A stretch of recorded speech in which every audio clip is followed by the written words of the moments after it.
New neighbor didn't like my old fence, so I took it down. About 5 or 6 years ago I built a fence in my backyard. I talked to my neighbors and we decided on a good place to build the fence. We knew an approximate property line based on some survey pins, but were both too cheap to pay for a surveyor. We shook hands and I built the fence. It was a great deal for my neighbors. I paid for everything, built the fence, and all they had to do was give me a thumbs up when it was done. Then, a year later, they sold their house. That meant I got a new neighbor. More specifically, I got Ann, and was from the big city, and was a realtor, and had flipped 8 houses in 12 years, and loved this new house and planned on staying for a long time, and Ann had a dog. Razzie was a German Shepherd mix that spent most of the day outside while Ann went to work. Razzie was aggressive towards children, animals, insects, and any plants that waved in the breeze. Razzie also, as Ann once told me, loved to chew on furniture. That's why Razzie stayed outside so much. About 6 months after Ann moved in, I saw a surveyor walking around in my neighborhood and he was paying special attention to my backyard. The next day Ann showed up at my front door with a stack of papers and asked me if I was going to pay her for the 9 inches that my fence was encroaching onto her property. I explained the handshake deal with the last neighbors, but she was having no part of it. She wanted the fence moved or she wanted money, no discussions. She had spoken to her lawyer friend and was perfectly happy to take me to court over the fence. She told me, "I don't know how you guys do it out here in the sticks, but where I come from we follow the rules." So, I got rid of the fence. The next day I unscrewed the horizontal rails from the brackets, stacked the fence panels up against my garage, and pulled up the fence posts with my work van. About a week later Ann shows up at my front door again. She wants to know when I'm going to be building a new fence. Turns out, without my portion of the fence she has not been able to let Razzie out unattended for fear that he will run away, attack something, or get hit by a car. She also told me she can't keep him in the house all day while she's at work anymore. Her furniture and carpet are all but ruined. I told her, well, and I'm not going to be rebuilding the fence. I don't want any legal trouble and the best way to stay out of trouble is to not build near your property. The look on her face was priceless. I thought she was going to cry. She probably did when she got back home. She tried to protest, saying that she really needed the fence back and she would even help pay for the new one. She told me how much she loved the style and aesthetic of the old one. It was just the location that she had a problem with. I stood firm. There would be no new fence. She never got a fence. She made half-hearted attempts to put up some bamboo fencing, but Razzie tore through that stuff like wet newspaper. Eventually, I sold my place and moved away. I took the old fence panels with me and I still look at them every day when I let my dog out in the morning. TLDR, new neighbor with dog didn't like where the old neighbor and I built a fence. She threatened legal trouble, so I completely removed the fence. Dog destroys her house. I keep the fence. Work my hours, or well, find someone who will. So, there I was, working at a mid-sized IT firm as a software developer. My team had always been pretty laid back, focusing on results rather than the exact hours we were glued to our desks. Our projects were delivered on time, our clients were happy, and our team morale was high. That is, until we got a new project manager, let's call him Dave. Dave was fresh from a highly regimented corporate background and had ideas about proper workplace management, which basically meant micromanaging everything. He'd schedule unnecessary daily status meetings, demanded we fill out hourly work logs, and insisted that everyone strictly adhere to 9 to 5 office hours with minimal breaks. One day, during one of his infamous efficiency crackdowns, he sent out an email with a new policy that all coding must be done strictly within office hours to ensure collaboration and supervision. This was ridiculous because creative work like coding often requires flexible hours for maximum productivity. But Dave was adamant, and he ended his email with, "If you think you can find a loophole, think again. Follow the rules, or well, find someone who will." Challenge accepted, Dave. I decided to comply meticulously. I coded strictly between 9 a.m. and 5 p.m., not a minute earlier, not a second later. If I encountered a bug or was in the middle of a complex piece of code, too bad. 5 p.m. means the end.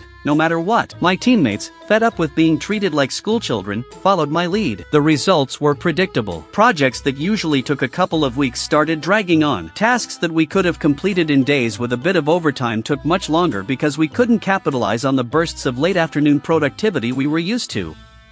Our workflow was severely disrupted, and the quality of our work started to deteriorate. Dave noticed, of course. He had to answer to upper management for the sudden drop in productivity and lack of commitment, which he knew was a result of our dissatisfaction with his new policy. When upper management called for an impromptu Zoom meeting with the entire at 4:30 p.m. to address the ongoing project delays, the entire team logged in to explain our situation. In the meeting, Dave spent half an hour shifting blame and berating individual team members. He didn't even mention the 9 to 5 policy that had led to the whole situation. As the clock ticked towards 5 p.m., the tension in the virtual room was palpable, and our team hatched a plan over text. Right on cue, as the clock struck 5 p.m., one of the employees spoke up. In compliance with Dave's 9 to 5 rule, we must log off now. Without missing a beat, every team member clicked leave meeting, leaving a stunned Dave to face the executives alone. This abrupt mass exit highlighted the impracticality of Dave's rigid policy, making it clear to the executives that change was necessary. The incident, quickly dubbed as the 5 o'clock Zoom exodus, led to another meeting,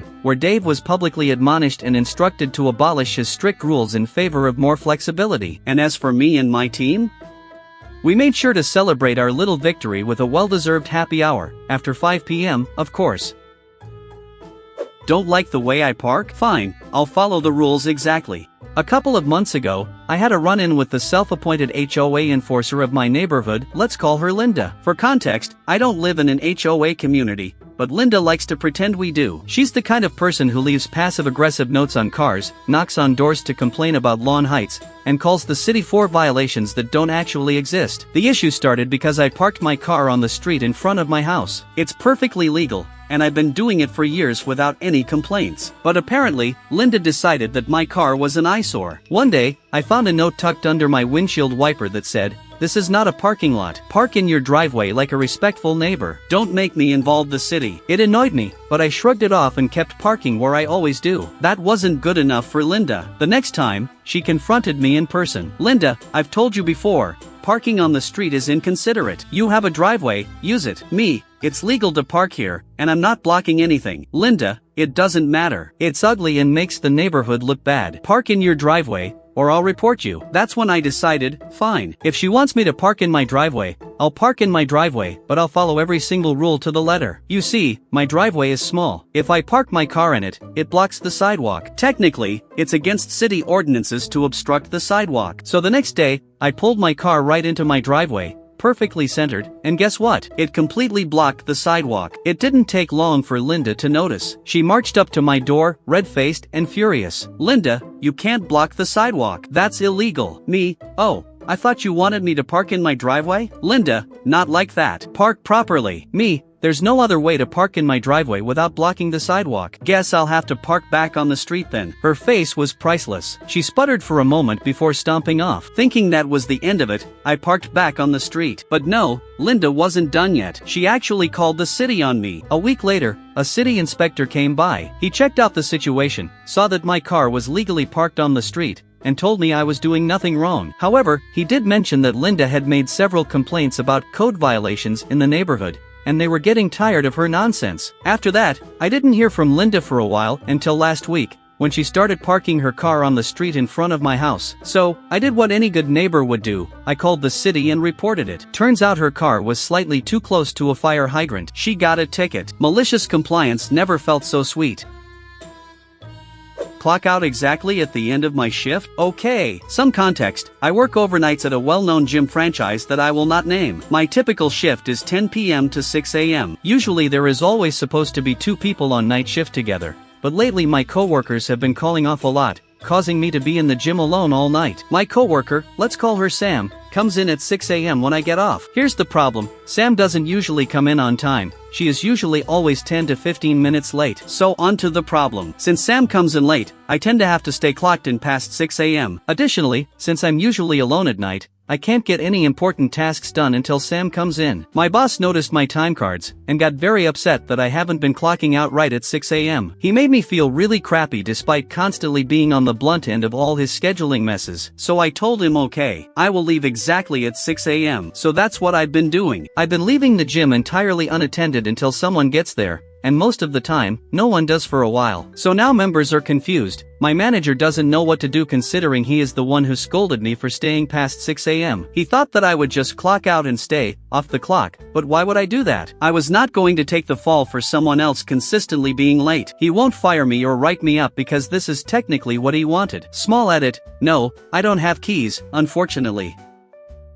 Need my uniform before you will give me my last check? No problem. This is a story from my mom and my grandmother. They gave me permission to post. Quite a while ago, both my mom and my grandmother worked for one of the local casinos. At the time, the casino had a 90-day trial and then you would get insurance. During the course of them working there during the 90-day trial, the casino switched their policy to 18-month trial before getting insurance. So they then proceeded to find reasons to fire all of their employees who were coming up on the 90 days so that they would not be grandfathered in. My mom knew this was coming because she saw a person after a person who had gone hired a little bit before her get fired for ridiculous reasons. So when she got called in the office the day after she had to go to the hospital for a severe allergic reaction, she knew what was coming. They marked it as a no-call no-show because she started having a severe allergic reaction on shift and her EpiPen didn't work. She walks into the office. She's informed that due to her no-call no-show she is being let go effective immediately. She asked for her final check. They informed her that she would receive the check after she turned in her uniform. My mother proceeded to strip down to her underwear and bra, drop the uniform on the supervisor's desk and demand her last check. She stood there, in her underwear, for 40 minutes while they tried to convince her to turn the uniform in at a later day. Nope, you said I'd get my check when I turned in my uniform. There is my uniform. I want my check. Eventually they wrote out a check. She then walked out, taking the long route through the casino, saying her goodbye to all the staff and regulars on her way out. So, a couple days later when my grandma had her shift, she knew what to expect because she was coming up on that same time frame, and my grandma proceeded to do the exact same thing. My grandma walked through the crowded casino in her underwear. Turn my service off right now. Okay. I work for a major cable internet, TV and home phone provider. The one that is probably the most hated. You know the one. The department I work in is responsible for either saving a customer or turning their services off. Call came in transferred from our tech support team, and by this time the customer was already on the phone for an hour. Tech agent was able to get service back up and running, but he was now asking for a large credit for 1 day of service out. As soon as I got on the phone it was demands. Hey Race, what you're going to do? If you can't do this then turn my service off immediately. I no longer want to be a customer. I tried to calmly explain to this very rude man that I could not credit him over $200 for 1 day of service, but would be more than happy to process a credit more appropriate. He declined, and again demanded that his service be turned off immediately. I reiterate the immediately part to him and he says yep, right now. Cue malicious compliance. I turn off all his services right there that very second. He starts screaming that he was watching that and what am I going to do without internet? I told him that I was only doing what he asked. This ended with me restoring service and giving him a credit appropriate to his 1 day outage, which we figured out was user error on his end. CEO wants return to office. CTO plays it perfect. I work for a Spanish company. It's been like 7 to 8 years and we know each other pretty well. I've known and worked with the CTO for like 10 years now. He's a cool guy that wants stuff done. Even before 2020, the WFH, work from home, policy was extremely relaxed. You do you and have things done by the time we need it. We're okay. So when the pandemic came, the transition was as easy as it could get. In fact, as a company and especially on the tech team, we embraced the opportunity and started hiring people from outside the city for a cheaper salary than in the city, but, for the people, a higher salary than the one they could get without moving into the city. I even moved out of the city during that time. Since CTO didn't want to be a sales guy, the company hired a CEO in 2021. An Englishman that came highly recommended and was stationed in his rural house in the English countryside. Looked like a cool, relaxed guy for a while. Once the pandemic ended, he started pushing rather heavily for a return to office, RTO, for everyone. He made polls, lengthy emails to everyone about how this fostered relationships and whatnot. He got really pushy, even complaining to CTO about it. So every time he came to Spain, people that lived around the city would go to the office just to be there so CEO was happy. And then, one time, CTO decided that he had enough about the whole RTO mandate and CEO complaining. So, on a random meeting of the tech team, CTO said okay, next Tuesday, I want everyone on the office. If you live far away, book a train, drive, whatever you have to do, I'll pay, but be here. And so we did. That Tuesday every single one of the tech team, including people that took a 2 or 3 hour trip to get there, was in the office. Guess who wasn't there? Yeah, the CEO. So, CTO took a picture, emailed it to CEO saying something along the lines of if you can't lead by example, don't push my people to do things that don't work, and we went to have a relaxing lunch and beers type of day. Aftermath, RTO mandate never came to fruition. CEO was out of the company a year later. We closed the office since everyone works 100% of the time from home, and, to his dismay, CTO is now CTO and acting CEO and things are going smoothly. Delete it? You sure? Okay. So I am a fiend for Excel spreadsheets. Absolutely love them, and even bought an extra wide monitor for home so I can see them in all their glory. My boss keeps telling me that she's an advanced Excel user. She can run macros, she can do pivot tables, she knows formulas. Not once have I seen her create or manipulate a spreadsheet in the 6 months I've worked for her. So I had a template on our Teams chat that we used every week. It was automated to within an inch of its life to tell us about the company's health. We've been using it for the last 4 months after I was given approval by the boss to make it live. Gave her a tutorial and everything. This was for the admins to all see it, and I'd only need to update the raw data once a week instead of send it manually to whoever wanted it on a given day, up to 4 times a day usually. Took out about 6 hours work a week having it set up like that. Well, the boss told me to take it down because a different department who hadn't seen it was worried about personal data when one of the admins told them about it. There isn't anything like that in there, and anything that isn't open access is password hidden anyway. Our IT team has to be formally requested to add a new member to our Teams chat. The spreadsheet is password protected, the tabs are password protected, and the whole company is locked down hard anyway. So boss orders me to take it down and delete it, run a fresh one for anyone who wants it. So I explained there wasn't anything in it that was personal or private data, but got told nope, delete it. Tried to explain we use it amongst the admins every day and it has all these built-in features / tables etc. Nope, delete it. So I did. The fallout? Read on cue today. Boss says to me her big boss meeting is presenting figures to the executives tomorrow. She starts quoting figures that are wildly out from the true numbers. I questioned where they came from and she shows me a Frankenstein report that is saying the exact opposite of what she thought. Run by someone not even in our department. I tell her the accurate grand total and show her how I got there with a simple table and some screenshots I had of the original shared spreadsheet. She asks for access and I tell her it's been deleted. I explained why and even showed the meeting notes where she had approved its use after viewing it. She denies any knowledge of it, but wants it back. I said it would take me 2 to 3 days to make it again due to my workload increases. I saved a copy of the template, but no way am I telling her that. This will give me breathing room to get the backlog out of my queue while she thinks I'm working on it. Let her sweat through that executive meeting knowing every figure is wrong. No one's saving her ass in this team anymore. Update: 3 weeks later and said spreadsheet has never been reproduced. The reason? Our new admin started. The one who got hired is more qualified than me. I realized something very important during the /Tails frantic support that followed her start. I am not handing anyone away to look good in front of the boss on my labor. When questioned about lack of spreadsheet appearing, I responded I am no longer the most experienced Excel user in the team and think new hire will make a much better version. I'm looking forward to learning some tips and tricks from them. Spoiler equals she's a standard user, giggles maniacally. Mom splits hairs with nanny to save a few dollars and ends up backpaying hundreds. Family I'm working for admonished me for charging them an extra $12.50 that they technically owed, so in the interest of accuracy, I tracked hours that I generously chose not to charge them and they ended up paying hundreds back to me. Karen and Ken are wealthy and extremely stingy. Their kid is Bob. Henry is an extremely sweet, generous single dad who lost his husband a few years ago and dotes on his kid Steve. I have been a nanny for several years now and for the most part, I've worked with lovely, reasonable families. I have contracts for every family that guarantees the hours that I work, meaning if a family goes on vacation, I still get paid because I'm technically available to work, but they chose not to use my services. Think gym membership where you pay regardless of whether you've been to the gym in a month. This is standard on nanny contracts. Another bit on my contract is called the nanny share, so if 2 of the families want to combine for the day, each of them pays 2/3 of my regular pay rate. I get paid a little more for watching more kids, and they save a little only paying a portion of what they would have paid. Karen and Ken's family went to Hawaii 3 weeks ago,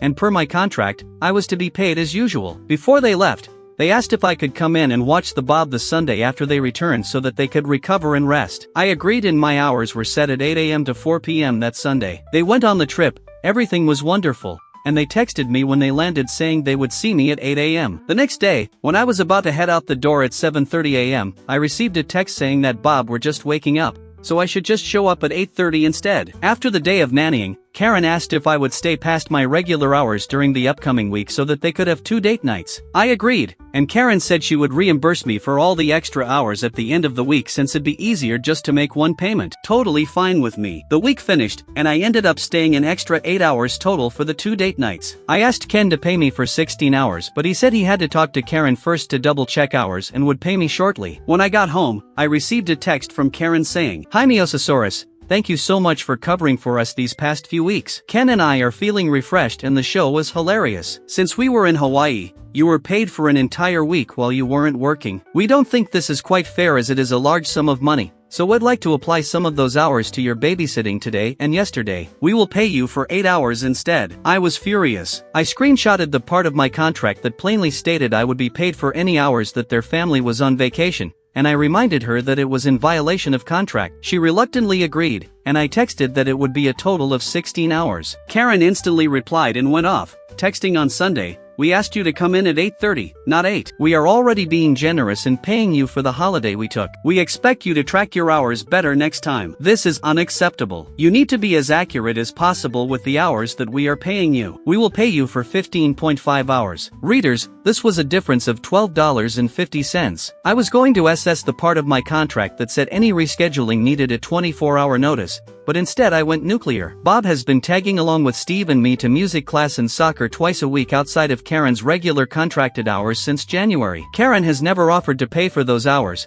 but Henry was fine with paying his full rate for those hours because Steve was having trouble making friends at school and had become close to Bob. I chose not to say anything about the slight bump in pay because I loved watching them play together. Malicious compliance time. As Karen stated, I needed to be as accurate as possible. I calculated all the hours that Bob has joined us since January, 6 hours per week x 18 weeks, and the total amount they owed was almost $2,000. In the group chat with Karen, Ken, and Henry, I said, Karen stated that it was of utmost importance that I track the hours as accurately as possible, so I took it upon myself to double-check everything including the share hours. Thank goodness I did. I didn't realize we had forgotten to track all the hours that Bob joined us for soccer and music. Henry, I'm so sorry. Karen actually owes you quite a bit of money. If my calculations are correct, they owe $X to you and to me. Henry replied, Karen and Ken, I am so disappointed to hear that Miosasaurus hasn't been compensated properly this entire time. I don't need my hours to be refunded for those hours. BC, I wanted Steve to continue his playdates, but you need to pay Miosasaurus portion immediately. I got a huge chunk of money I wasn't expecting,